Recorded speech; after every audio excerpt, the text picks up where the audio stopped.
I would relax. I would sit on my ass all day. I would do nothing. Well, you don't need $1 million to do nothing, man.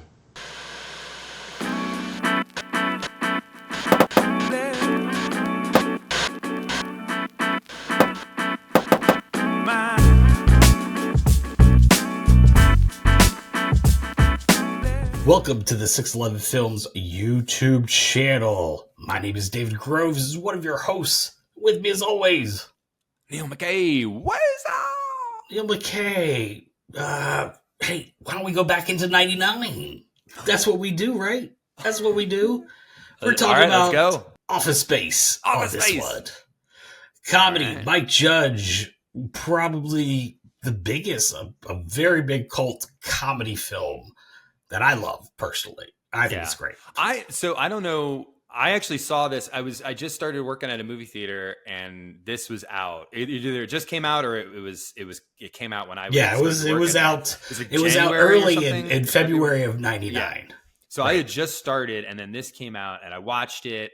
I had no idea until after that it was Mike Judge. Like, I was like, oh, that was Beavis and the guy that did Beavis and Butt. Yeah. I was like, oh, whoa. I had like no idea. But yeah, I saw it. Now, confession, like I actually was kind of like, when I saw it like the first time. It's definitely one of those movies, like the more you see it, the more you're like, and sure. And it's like, and then I love it, obviously. But like, I remember that first time I was kind of like, I think maybe the joke went over my head, but then I was like, oh yeah, now I get it. And now it's like, I think, and it's funny too. I remember pretty clearly in 01 or 02, I was living off campus. I think it was like my senior year, and my buddy Tony and I had never seen it, but I had bought the DVD because it was my weird Best buy DVDs, whatever comes out. And it was hilarious to us. It was like, having a few beers, and it was just us, and we were watching it. I was like, wait, when did this come out or something? And I didn't realize it came out a few years prior because it did so shitty at the box office. Yeah, it wasn't. Yeah, but and it did become such a cult thing afterwards. I think people were like me, like they were slow to like, like they just, then they didn't want to go see it in the theater, but then when it came out, and then it was like word of mouth, and then people finally. But yeah, I mean, it's like, and anybody that's worked in the corporate world is like, oh, but I mean, this is like the three movies of, I mean, you could kind of put The Matrix in there, but you definitely have American Beauty, Fight Club.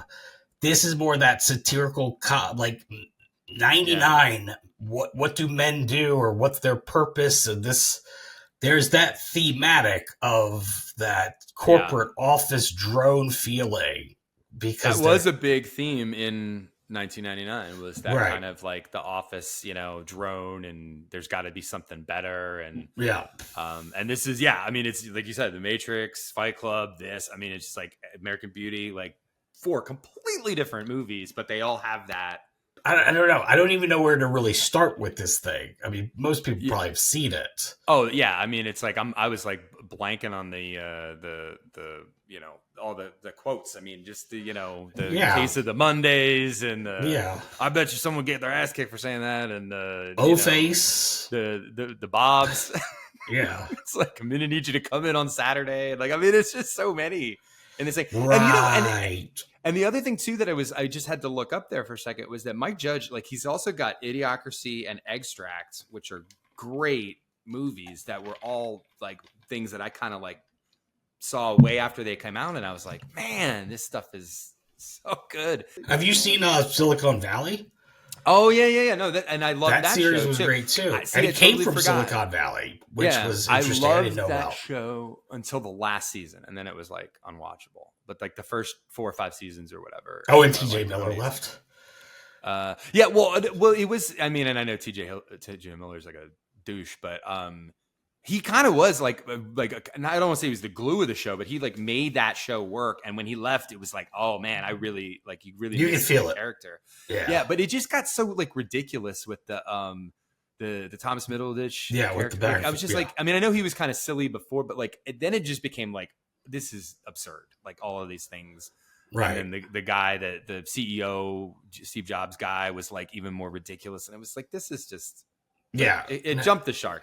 Like with back to Office Space, it has that cult classic now.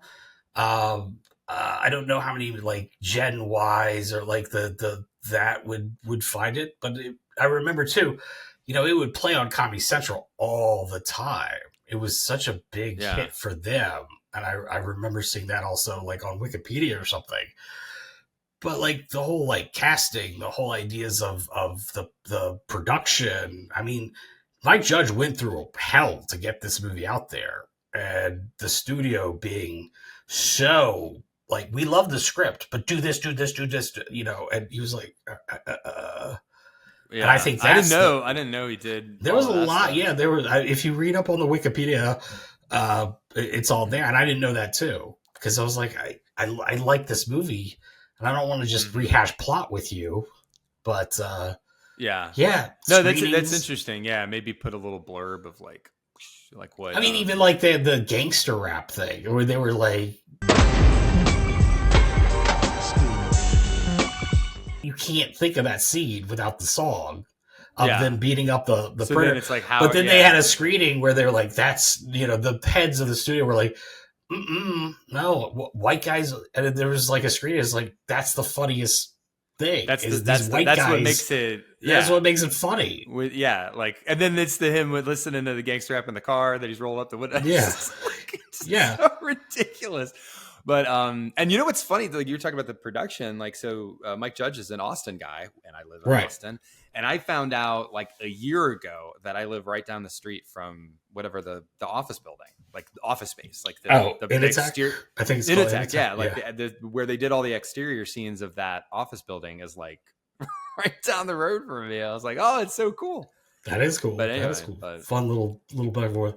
Hey, look, it's a classic from '99. To me, I think it's one of the best. It truly is to be one of the best comedies.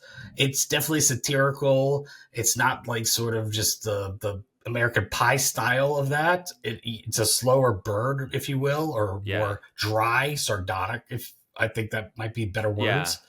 But it's and the characters are so, you know, pop off the kind of screen, right? You know, kind of thing where it's just like even the kind of just the sidebar characters that are in the movie for like a minute are so memorable. Like the Diedrich Bader character, you know, the guy with the Fu Manchu, who was classic. Two Chicks, man. Yeah. And then he was awesome in Napoleon Dynamite. He was only in that for like 2 minutes. But then, of course, Stephen Root, you know. Oh, yeah, Stickler. You know, I mean, it's like everybody remembers him, but he's in the movie like, I don't know, 5 minutes. And it's like, they're so iconic and memorable and stuff. Yeah, so. I mean, it was kind of written through him. I guess Mike Judge had done cartoons with that character, done something with SNL. Again, I don't know a ton of this stuff. It was just sort of me jumping back to Wikipedia, looking stuff up, because I was like, like I said, I didn't want to just do plot stuff and all that. And I have to imagine anybody that's watching this has probably seen the movie already. Probably no. I always kind of wonder how like a movie like that just randomly got Jennifer Aniston. You know what I mean? It just seems like such an indie kind of movie. Well, they didn't get her for like, that was another thing. They were like, hey, we got to get like a bit of a star. But there was something, again, on Wikipedia. They're like, we can't put her on the poster for whatever. Like, and you know what that means? You couldn't pay her to be on the poster.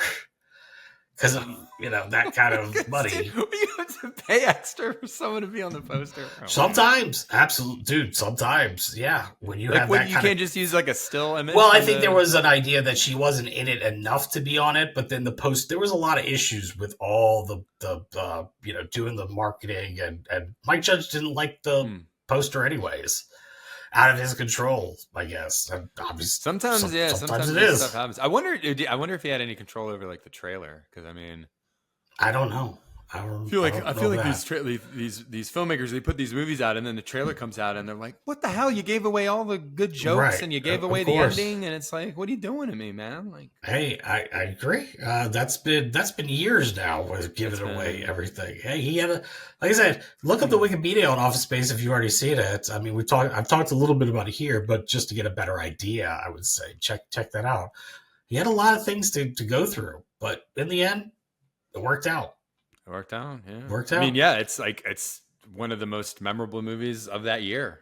Absolutely. Feel like that, I mean, maybe not at the time. It was like you said, when it came out, nobody had even heard of it. But then years later, it did pretty at the box office. But there weren't many people in the movie theater when I saw it. But again, it's like it took a while to kind of for people to catch up and be like, oh yeah, that was cool. But thanks so much for watching this episode of Back in 99. Give it a like, comments if you've seen it. What's your favorite parts of Office Space? Subscribe, do all that stuff. And we'll see you again in the next episode. Back in 99.